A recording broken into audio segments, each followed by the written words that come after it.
Woensdag was Aswoensdag en dit was die begin van Lent. En Lent is die 40 dae voor Paastyd, waar mense deur die eeue verskillende rituele, gebed, selfondersoek gedoen het om te kyk, maar wat beteken Paastyd werklik?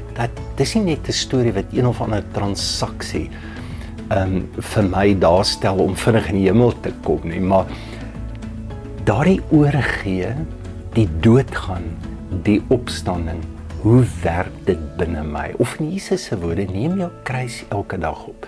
So Lent is 'n tyd om nader te kom aan die kruis wat ek moet opneem. Wat moet doodgaan binne my?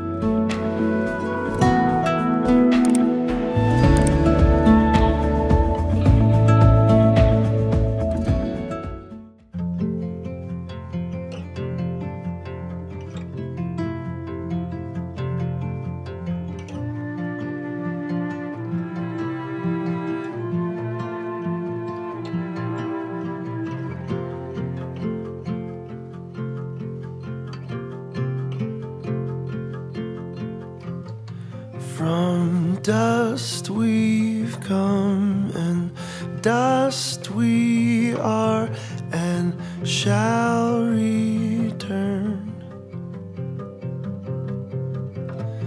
Be still, my soul, and let it go. Just let it go. Glory to God. Glory to God in the highest.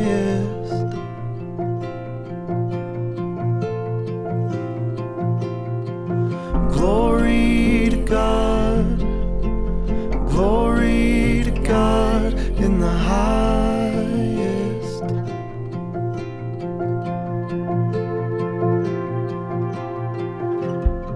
Naked we came and shall return into the grave. Be still, my soul, and let it go. Just let it go. Glory to God. Glory to God in the highest.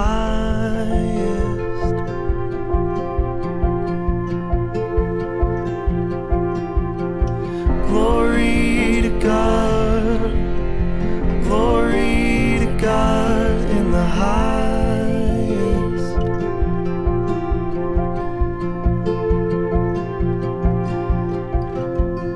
Be still, my soul, Lord, make me whole.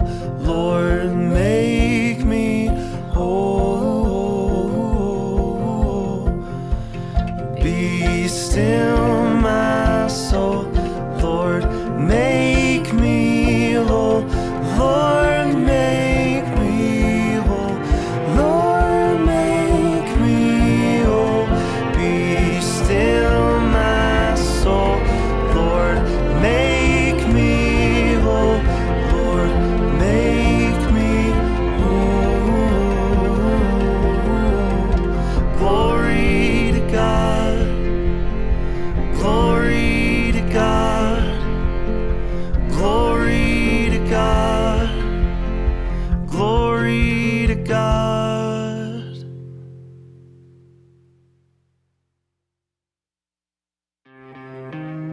Daarna is Jesus deur die Gees na die woestyn gelei om deur die duiwel versoek te word. En nadat hy 40 dae en 40 nagte gevas het, het hy naderhand honger geword. Toe kom die versoeker en sê vir hom: "As u die seun van God is, sê dat hierdie klippe brood word." Maar hy antwoord en sê: "Daar is geskrywe, die mens sal nie van brood alleen lewe nie, maar van elke woord wat deur die mond van God uitgaan." Daarna neem die duiwel hom saam na die heilige stad en laat hom op die hoogste punt van die tempel staan en sê vir hom: "As u die seun van God is, werp uself dan neer, want daar is geskrywe, Hy sal sy engele bevel gee aangaande u, en hulle sal u op die hande dra, sodat u nie miskien u voet teen 'n klip stamp nie. Jesus sê vir hom, daar is ook geskrywe, jy mag die Here jou God nie versoek nie. Weereens neem die duiwel hom saam na 'n baie hoë berg, en wys hom al die koninkryke van die wêreld en hulle heerlikheid, en sê vir hom, al hierdie dinge sal ek aan u gee, as u neerval en my aanbid. Toe sê Jesus vir hom, gaan weg, Satan, want daar is geskrywe, die Here jou God moet jy aanbid en hom alleen dien. Daarna het die duiwel hom verlaat, en daar het engele gekom en hom gedien.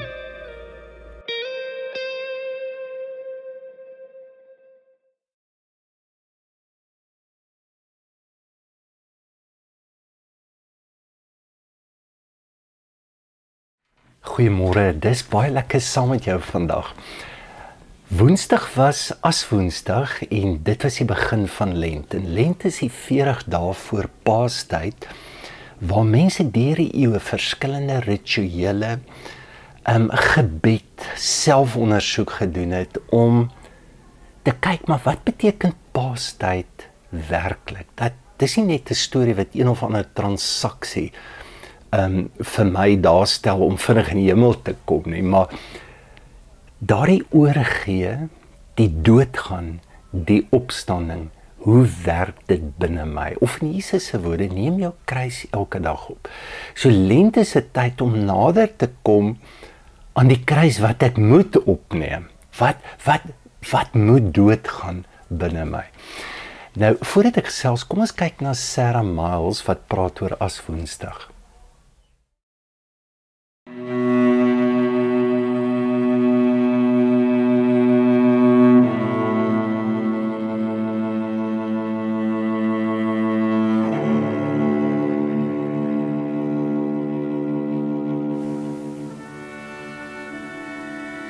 I gotta say, with this whole experience of offering ashes on the street in Ash Wednesday, which I've been doing now for 4 years, the thing that always wrecks me is giving ashes to babies. Like some mom will hold up her kid who's a couple of weeks or a couple of months old, and I have to take this baby and put a cross on its head and tell it that it's going to die. It just wrecks me,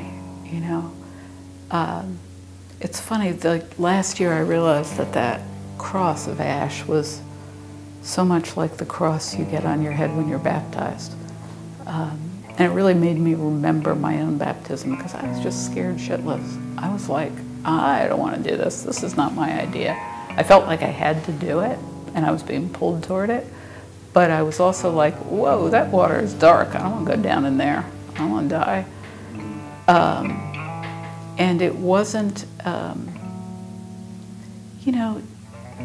there's something beyond the death that we proclaim on Ash Wednesday. And there's something beyond the death that we enact when we do baptism. And I can't tell you where that lives, but I can tell you that I feel it. You said the fact that we're going to die is good news. Like, really? Awesome.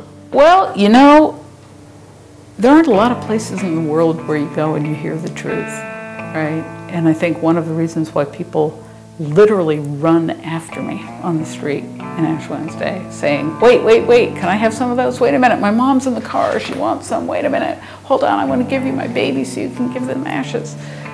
It's partly because when do you get to touch a stranger and tell them the truth, or hear the truth, or speak the truth? It's just so rare in our culture. What we hear is, if you buy this, you won't die.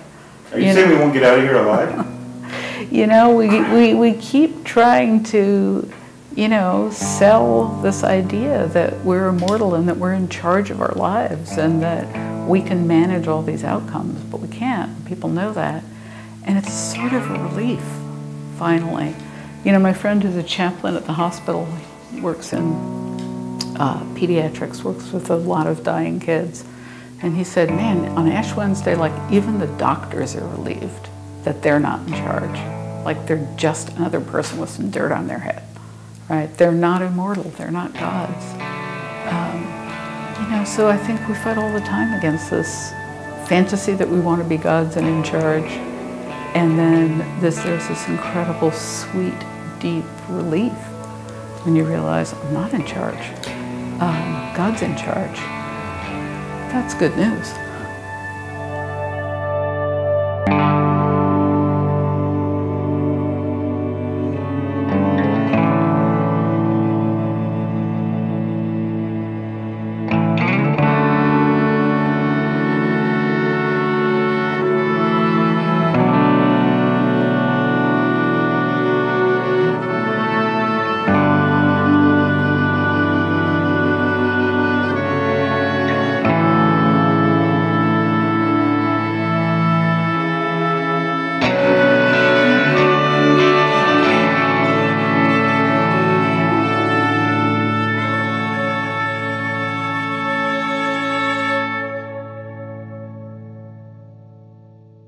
Wat my verstom is, hoe is dit moontlik dat soveel mense in New York, en is letterlik duisende, 'n behoefte het om dit te doen? Baie wat nie eers glo nie.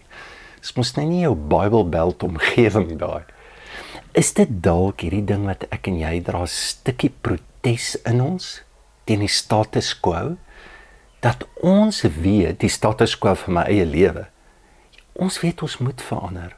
Ons moet groei, die hele omgewing, die natuur, die lewe sê dit. Maar daar's patrone, daar's gewoontes wat ons baie keer in autopilot hou. Is die as, die stof, die woord stof, humus, waarvan human vandaan kom, is dit dalk die uitnodiging dat ek wil nader kom aan my eie menslikheid, ek wil eerlik word oor wie ek is dalk dit. Ek dink baie keer lê die goed nie kognitief nie. Hierdie is nie soos ons ons rasionele verstand praat, die taal van logika, maar hierdie is nie dit nie. Hierdie is die taal van die siel. En dis dalk die simbool van as, die archetypes, die metafore, die wat ons laat voel en laat weet, maar hoor jy, hier lê iets amazing. In die Bybel sal jy die woord as in bekering noem. As, in sak en as bekeer. Sak, jy dra sak, dit krap jou lyf. So wat is die goed wat my lyf krap? Die as, die stoflikheid. In die mitologie, daar soveel stories wat jou ook wil nader bring aan hierdie beautiful beeld, waarheen God ons uitnooi. Storiekie Aspoestertjie. Aspoestertjie, dokter van as. En letterlik, haar storiekie, sy kry swaar, haar sissies verneder haar, sy, dis nie lekker, dis haar sak en as. En dan op 'n dag, kom sy uit, en sy wen die prins se hand. So, daar lê iets, dit is nie dat Aspoestertjie gesê het, oor die, ek nou lank genoeg, ek snel 2 dae hierso, die Here is aan my kant, ek is meer bestem vir prinses, so ek is hier uit. Want dis amper hoe ons die evangelie preek en goed. En ons mis hierdie verskriklike belangrike reis. So die woord lente, spring, lente, die woord lente beteken stadig, en die woord dui eintlik op die stadige tydperk voordat daar 'n geboorte in ons lewe kan plaasvind. Nou, dis vreemd in ons kultuur, en dis dalk hoekom die behoefte na dit so groot is. Maar in ander kulture was dit nie. So oud soos die Vikings het hulle praat van langhuise. So families het saamgebly, en daar was daar altyd 'n plek waar vuur was, en dit was oop gewees. So waar mense gekuier het, maar as hulle slaap, dan gaan hulle onder die dak in. Maar dan baie mense bly sit. Maar niemand het gevra, hoekom sit julle daar nie? Baie van hulle het glad nie gesosialiseer en nie gepraat nie. In ons taal vandag sal ons hulle diagnoseer met kliniese depressie of wat ook al. Maar hulle het geglo, daar's iets onsigbaars wat met daardie mense gebeur, en hulle ook gesê, hulle sit in as. In Rome Die god van hartseer, Saturnus, hulle het baie keer gesê oor die Saturnus, kom kuier by jou, is 'n baie belangrike tyd, spandeer tyd. En dan die gelowiges, in Jesus se tyd, ek bedoel, hulle God, Christus, hierdie lewe nooi jou ook uit na so tyd. So hulle sou vir 'n Romein gesê het, hoorie so, ek gaan ook nou na Saturnus toe, maar my Saturnus toe, maar hierdie is sommer vrywillig. Ons doen hierdie, daar hoef nie iets met my te gebeur nie. Ek gaan in 'n tydperk in nou wat ek met God spandeer en ek wil al hierdie goed, simbole, manier van lewe wat my verwyder van die dood en van die werklikheid van my sterflikheid. Ek wil nou alles los. Ek wil nou nader kom aan hoe dinge is. Nou, net 'n paar goed. Lukas 4, in die kerk gebruik Jesus se lewe as 'n voorbeeld, dis hoe ons in lent reis. Dit begin met in die woestyn, en die skrifgedeelte sê die Heilige Gees het Jesus in die woestyn ingelei. En moet jy dink, regtig, lei die Heilige Gees jou nie na oorwinnings toe, na plekke van blydskap en triomf, want is al wat ons preek. Nee, hy vat jou na plekke toe van ongemak en van stroping. Die woord woestyn beteken stilte.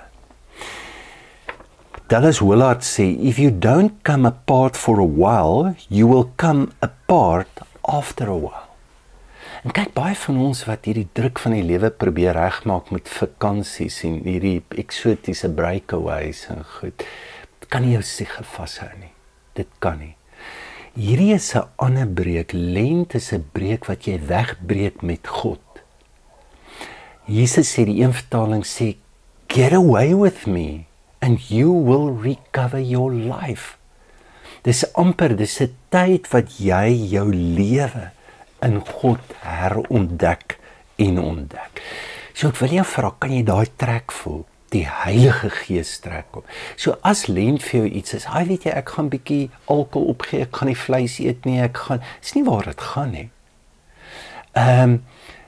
Dit is nie om 'n beter mens te wees, dit is nie om skuldig te voel dat jy te min bid nie, dit is, jy moet voel hoe God jou trek in 'n diep verlange dat jy regtig by hom en met hom kan wees. Daar is die begin. Dan in die tweede plek, waarna toe gaan jy? Dis nie konfrontasie met die goedjies wat jy opgee vir lent of 'n tyd van toewyding wat jy nou baie religious word. Jy gaan na die woestyn van jou hart toe. En dit is 'n beautiful plek. So wat is die woestyn? Dis die plek waar alles stil word, dat jy dinge kan sien soos wat dit werklik is. Want dis waarmee ons sukkel. En in hierdie Lukas 4, wat word gesien? Daar's die duiwel, in die tweede plek is al wilde diere, en dan is daar ook engele. En dit is beelde en metafore van hoe ons hart lyk. So, die ouens wat na Jesus luister, gaan nou nie in hulle koppies die Hollywood duiweltjie met die horingkies nie.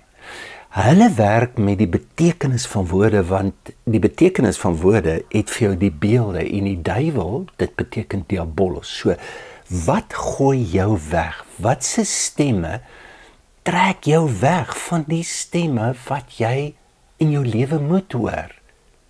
En dis presies wat met Jesus gebeur. Ewe skielik is daar versoekings en stemme wat dit sê, en hy ervaar, God sê dit.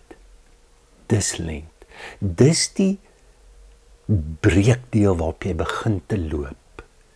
Dit is waarna God jou uitnooi om jou te sien, om jou te laat sien, om jou daar te help en daar te lei.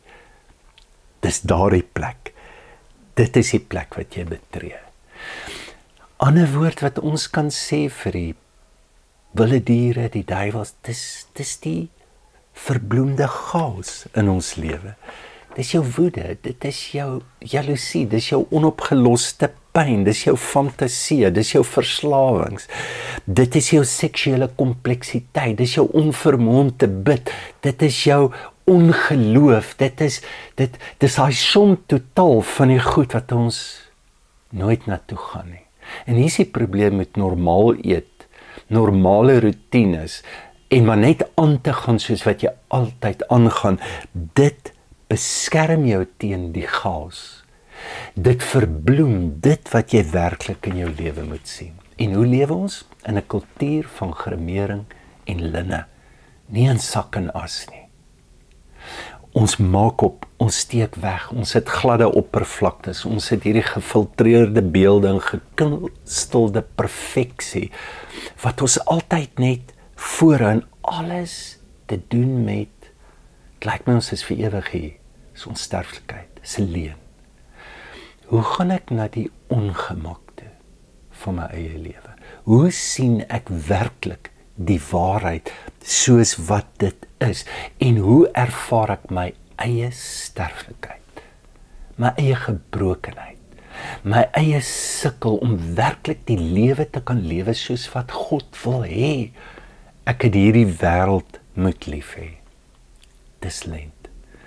Dis nie om jou klein te maak nie, maar om jou kleinheid te voel in God. Dis om jou kwesbaar te maak, dat jy kan oopgaan vir die vloei en vir die groter gawes wat God in jou lewe wil gee. So wat kan jy doen? Begin met die aantekeninge van Lent, so jy kan ons app aflaai, en daar's honderde mense op die oomblik wat elke dag die stukkies lees, daar's geloofsgewoontes, daar's goed wat jy kan doen. In die tweede plek gee iets op, waaroor Lent gaan, en dis nie vir my om vir jou te sê wat dit is nie, maar dalk lê dit in jou eetgewoontes, dalk lê dit in jou tydsbesteding.